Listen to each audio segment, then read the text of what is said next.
Fala pessoal, professor Welleson falando para mais uma aula de educação física, certo? Espero que vocês estejam aproveitando as férias, né? Claro que com todas essas limitações que tivemos devido à pandemia, porém, espero que vocês tenham descansado um pouco, relaxado, né? E até colocado em dia as atividades que estavam pendentes, certo? Iniciaremos, né? Nosso segundo semestre do ano, né? Ainda na expectativa de que volte às aulas presenciais, certo? Porém, seria no ensino híbrido, né? Que seria uma parte das aulas presenciais ainda e também uma carga horária também de aulas online, né? De aulas remotas e com todos os cuidados, né? Estamos aí nessa expectativa, certo? Que até o final do ano podemos voltar a ter nossas aulas presenciais. No mais, né, vamos iniciar com um conteúdo novo que tem bastante relevância, principalmente nas turmas do ensino médio, no terceiro ano. Vem sendo cobrado com grande frequência, né, no Enem, certo? Que é o conteúdo de lutas, né? É um embasamento teórico sobre lutas em geral, algumas características fundamentais sobre as lutas. E iniciaremos falando um pouco sobre um breve histórico, né, do termo lutas, um pouco da evolução das lutas e logo em seguida, né, iremos caracterizar um pouco sobre elas, certo? Se pegarmos, né, o nosso dicionário, nosso querido dicionário, e formos procurar sobre a palavra luta, lá o significado ele vai estar relacionado, né, sempre com a ideia de combate, conflito entre duas ou mais pessoas, né, ou então até mesmo um confronto de ideias, né. Já num ponto de vista histórico, né, até por um caráter de sobrevivência, podemos afirmar que o ser humano sempre houve luta, né, na existência da humanidade, né? E ela é interpretada, como já falei, ela é interpretada até por um simples conflito de ideias ou até mesmo um conflito entre dois corpos, né, entre duas pessoas, né? E podemos afirmar também que ela não é exclusividade nossa da humanidade, né? Até porque os animais entre as mesmas espécies ou então entre diferentes espécies, eles historicamente falando, ele tinha esse confronto, né? Tinha essas lutas até por um caráter de sobrevivência, certo? Além desse caráter de sobrevivência, as lutas assumiam com o tempo uma perspectiva de jogo. Como assim? Ela trazia a questão do prazer, né, satisfação em derrotar um adversário, né? E assim, né, historicamente falando, ela vem se atualizando até os dias de hoje como um esporte, certo? Também nessa perspectiva, né, de luta, trazer um prazer, uma certa satisfação dentro da própria luta, né, de uma forma geral, ela já existe há bastante tempo. Já num contexto educacional, né, dentro da educação física escolar, nós chamamos a luta uma prática corporal, né, intencional, né, que há uma disputa entre pessoas com características particulares, certo? Agora, pessoal, vamos dar início, né, caracterizar 5 características fundamentais das lutas, certo? Tendo esse embasamento sobre essas 5 características, praticamente tendo esse domínio um pouco dessas características, né, as diferenciando de outras modalidades esportivas, é meio caminho andado, certo? Nas questões, tanto no Enem, até mesmo por um próprio conhecimento, né, nosso, né? Vamos caracterizar 5 características das lutas, certo? Que são fundamentais para diferenciá-las, certo? São elas: o oponente é o alvo, contato corporal, a imprevisibilidade, ataque e defesa simultâneo e as regras, certo? Vamos iniciar aqui falando um pouco bem rápido, certo? Para a aula não ficar muito extensa, não ficar tão cansativa para vocês, certo? Falando sobre o oponente é o alvo, né? Para existir uma luta, pessoal, deve existir, como a gente já viu, né, historicamente falando, deve existir uma oposição entre duas ou mais pessoas, né? Ou de ideias, ou também confronto entre corpos mesmo. Além disso, né, o alvo das lutas é o próprio oponente, né? Quando a gente vê e cita exemplos de outras modalidades, né, onde o objetivo do futebol é marcar um gol, do handebol é marcar o gol, né, do voleibol acertar o piso, né, do adversário, no basquete é a cesta. Nas lutas em geral, o objetivo, o alvo é o oponente adversário, certo? Então essa é a primeira característica fundamental das lutas, certo? A segunda característica fundamental, pessoal, é a questão do contato corporal, né? Seja ele direto ou indireto. Como assim? Existem lutas que há um contato corporal direto, né? A exemplo do judô, do jiu-jitsu, do boxe, existe um contato direto, né? Entre dois corpos, entre dois adversários. E também existe esse contato indireto. Como assim? Através de alguma ferramenta ou arma, ou então algum objeto, né? A exemplo, um dos mais conhecidos, a questão da esgrima, que usa a espada lá para tocar o adversário, certo? Então, existe esse contato corporal nas lutas em geral, né? A diferenciando entre contato corporal direto ou indireto, certo? A terceira característica, né, das lutas em geral é a imprevisibilidade. Como assim? Para existir uma luta, ela deve ser imprevisível, né? Por mais que os lutadores possam treinar, estudar o adversário, sempre quando iniciarmos, né, uma luta, ela vai ter ações do adversário que são dinâmicas, né? É muito difícil de prever, até porque pode existir ataques e defesas simultâneos, né? Que é uma das a próxima característica que a gente vai ver. E essa imprevisibilidade faz com que o pensar da luta seja tão importante quanto a realização da própria luta, certo?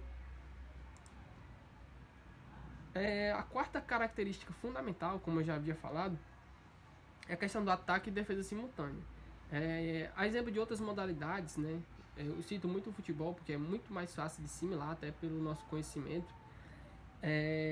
A questão do ataque e defesa simultâneos, a gente observa que nas outras modalidades é muito difícil acontecer ou até mesmo não existe. Como assim? No futebol, enquanto uma equipe está atacando, a outra está defendendo, certo? Já nas lutas, esse ataque e defesa pode acontecer simultâneo, certo? No momento eu posso estar atacando, né, fazendo um golpe, algum ataque, eu posso também sofrer um ataque e eu posso me defender enquanto o adversário se defende. Essa é uma característica fundamental das lutas, até porque as diferencia de outras modalidades esportivas, né? Certo? E vamos para a quinta e última característica fundamental, que seria as regras, né? Que presente também em outras modalidades esportivas, mas a existência das regras nas lutas em geral tem uma importância a mais, né? Posso dizer assim. Ela é uma obrigatoriedade fundamental, né, nas lutas que são consideradas esportes, que possuem federações, que possuem suas competições, né? Desde os primórdios da humanidade, essas lutas adquiriram regras técnicas, regras sociais, regras éticas e regras também políticas, certo? A ideia é bastante simples, né, que uma luta entre dois lutadores ninguém poderá interferir para ajudar ou atrapalhar é uma regra básica, né? Em muitos casos, nem essa regra precisa estar escrita em algum regulamento, até porque ela é a mais básica das regras, né? Imagine aí, tá acontecendo uma luta nas Olimpíadas entre dois lutadores, independente da modalidade, e aparece uma terceira pessoa para ajudar a lutar lá no ringue, lá no tatame, enfim. Então essa regra, né, particularmente, ela não está escrita em nenhum regulamento, que é uma terceira pessoa entrar na luta para ajudar. Então essa é uma regra básica, certo? E também na questão de um ponto de vista de jogo, esporte, né, fora de um caráter de sobrevivência, as regras também existem para proteger até mesmo os atletas, né, a integridade física, a vida dos lutadores, né, atuando no controle do que é permitido e do que não é, né? O regulamento das lutas, né, das modalidades esportivas de lutas, vão estar ali para dizer o que é permitido e o que não é, até por uma questão de proteger a integridade física dos lutadores, né, dos atletas. Dentro das regras, né, vai estar falando sobre a vestimenta, sobre as estratégias de luta, o espaço de luta, o tempo, né, as penalidades que são importantes, dentre outras condições que para existir a determinada luta, certo? Falando sobre essas 5 características já, pessoal, será que seria possível uma luta sem regras, né? Existem muitos vídeos que a gente vê, né? Questão de lutas clandestinas, o famoso vale tudo. Porém, né, se não existe regras, não é considerado luta, né? Apenas brigas, violência, né? Que a gente até viu já no primeiro semestre do ano, questão da violência nos esportes, né? Existe vários tipos de violência. A gente via especificamente mais uma questão do racismo, né? Então, uma luta sem regras não é considerada uma luta, né? E sim, o principal objetivo seria, não era vencer, não é superar o adversário, né? Mas sim machucá-lo, agredir ou até causar a própria morte do adversário. Para finalizar a aula, né? Acho que bem rápido mesmo. Além do termo lutas, né? A gente pode também ver outros termos, né, aparecendo aí, que seria o termo arte marcial, que é equivalente também a lutas, esporte e defesa pessoal. A gente vai ver bem rápido esses três termos, né, para diferenciá-los um do outro, para que finalizemos essa aula sobre lutas, certo? O termo arte marcial, ele deriva do romano Marte, certo? O deus da guerra. Esse termo arte marcial, ele se refere aos conhecimentos, às próprias as artes que eram próprias para a guerra, certo? Nesse sentido, nos dias de hoje, não é mais lógico, né, de permanecer esse significado, haja visto que ele não se utiliza mais para nenhuma luta para a guerra, né? As guerras, hoje em dia, elas utilizam outros armamentos. Antigamente, utilizava esse termo arte marcial, que era... as lutas eram dedicadas, né? Eram específicas para as guerras, né? Hoje muito difícil se utiliza, né? Utiliza muito mais armamentos, certo? Mas esse termo arte marcial deriva desse conhecimento de guerras, certo? O outro termo seria esporte de combate. Já o termo esporte de combate, ele se refere às práticas de lutas que foram transformadas em esportes, né? Seriam as lutas que hoje são consideradas esportes, né? Ou seja, que hoje possuem federações nacionais ou uma federação internacional que regulamentam o quê? Todas as regras, né? Então, o que é permitido e o que não é. A gente já viu lá numa aula, já no primeiro semestre do ano, que falava, né, que era preciso para uma modalidade ser considerada esporte. Uma delas seria a criação de federações, né, ou então a questão de um regulamento, de regras, enfim, certo? E por último, né, o termo defesa pessoal. Esse termo, né, ele é uma perspectiva das práticas de lutas, né? A maioria das lutas exigem um pouco do conhecimento de defesa pessoal, né? Ou seja, para quem pratica uma luta como defesa pessoal, o objetivo do praticante é defender-se, né, de possíveis ataques à sua integridade, né? Nesse sentido, qualquer modalidade pode ser uma modalidade de defesa pessoal, né? A depender da forma de treino que você vai estar praticando, certo?